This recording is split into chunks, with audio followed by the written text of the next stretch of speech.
Hello दोस्तों, जैसा कि हमने टाइम प्रिजनर के एपिसोड नंबर 5 में देखा था कि वह मॉन्स्टर हाव युआन के घर में नजर रखे हुए था और जैसे ही जाओ जी घर में एंटर करती है तब वह मॉन्स्टर वहां आ जाता है। अब एपिसोड 6 के बारे में बात करते हैं। हमें एपिसोड के शुरुआती सीन में दिखता है कि वह मॉन्स्टर जाओ जी को गर्दन से पकड़ उठा लेता है और उसके बाद वहाँ हाव युआन आ जाता है और उस पर गन से हमला कर देता है। हाव युआन अपनी बहन को वहाँ से जाने के लिए बोलता है। अब हाव युआन और उस मॉन्स्टर के बीच घमासान युद्ध होने लगता है। वह मॉन्स्टर हाव युआन पर तलवार से हमला करता है। यह देखकर जाओजी उस मॉन्स्टर पर पीछे से हमला करती है। मॉन्स्टर जाओजी को धक्का मारता है जिससे वह नीचे गिर जाती है और उसका चश्मा भी टूट जाता है। हाव युआन उसे जोर से मुक्का मारता है पर मॉन्स्टर पर उसका ज्यादा असर दिखाई नहीं देता, लेकिन जब मॉन्स्टर हाव युआन को पंच मारता है तो वह दीवार से जाकर टकरा जाता है और दीवार टूटकर नीचे गिर जाती है। हमें वहाँ बहुत सारे ज्वलनशील सिलेंडर दिखाई देती है और वहाँ गैस का रिसाव भी हो रहा है। हाव युआन इस मौके का फायदा उठाकर ऊपर ट्यूबलाइट पर बोतल फेंकता है जिससे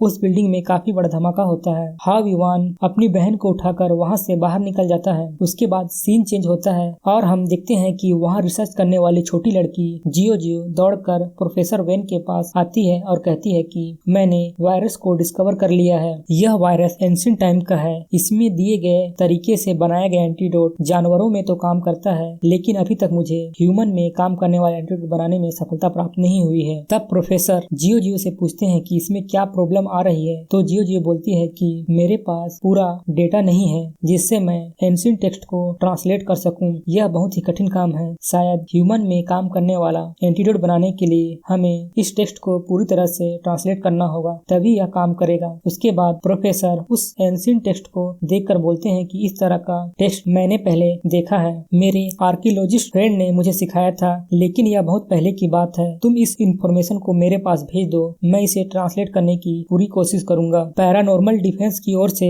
हम पर काफी दबाव दिया जा रहा है। हमें जल्द से जल्द एचपी वायरस का एंटीडोट बनाना पड़ेगा। इसके बाद हम हाव युआन और उसकी बहन को हाईवे में जाते हुए देखते हैं। हाव युआन अपनी बहन को बताता है कि यह मॉन्स्टर सिर्फ एक पपेट है, इसके पीछे का मास्टरमाइंड कोई और है। तुमने देख ही लिया है कि यह बहुत ही डेंजरस काम है, तो अगली बार जब मैं तुम्हें भागने के लिए बोलूं तो तुम वहाँ से भाग जाना। इस पर जाओजी हाँ में सिर हिलाकर पूछती है कि अब हम आगे कहाँ जा रहे हैं। हाव युआन बोलता है कि यहाँ रुकना अब खतरे से खाली नहीं है, मैं तुम्हें एक सेफ जगह में छोड़ दूंगा। हाईवे में आगे हमें गाड़ियाँ खड़ी दिखती हैं जहाँ वायरस से इन्फेक्टेड लोग दिखाई देते हैं। इसके बाद वहाँ मॉन्स्टर आ जाता है जो हाव युआन के कार में कूदता है, जिससे गाड़ी बंद पड़ जाती है और हाव युआन और उसकी बहन गाड़ी से बाहर निकलकर भागते हैं। थोड़ी दूर जाकर हाव युआन रुक कर अपनी बहन को सेफ जगह में जाकर छुपने के लिए बोलता है। उसके बाद हाव युआन और मॉन्स्टर के बीच लड़ाई शुरू हो जाती है। हाव युआन चाकू से उस मॉन्स्टर पर हमला करता है, लेकिन जब मॉन्स्टर का पंच हाव युआन को लगता है तो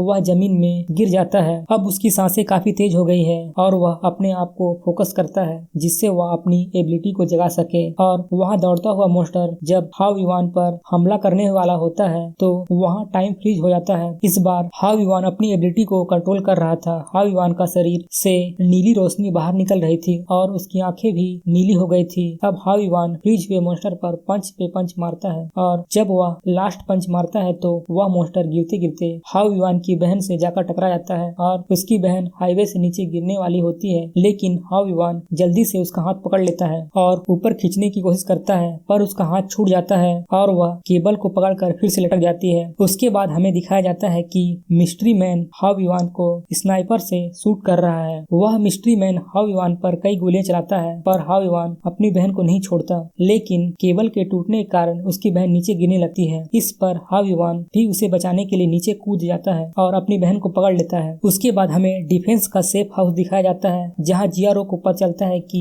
इस सब के पीछे उसका पुराना साथी डेरेक का हाथ है और वह बोलती है कि मैं तुम्हें जरूर पकड़ लूंगी। और डेरेक को मिस्ट्री मैन से पता चलता है कि हाव युआन फिर से भाग गया। हाव युआन अपनी बहन को उठाकर सेफ हाउस में ले आता है। आगे हमें दिखता है कि जाओजी के हाथ में जो कट लगा था वहाँ हाव युआन के ब्लड गिरने से वह हील हो जाता है और इसी के साथ यह एपिसोड यहीं खत्म हो जाता है। तो वीडियो पसंद आती है तो चैनल को जरूर सब्सक्राइब कर लेना। मैं मिलता हूँ एक नए वीडियो के साथ।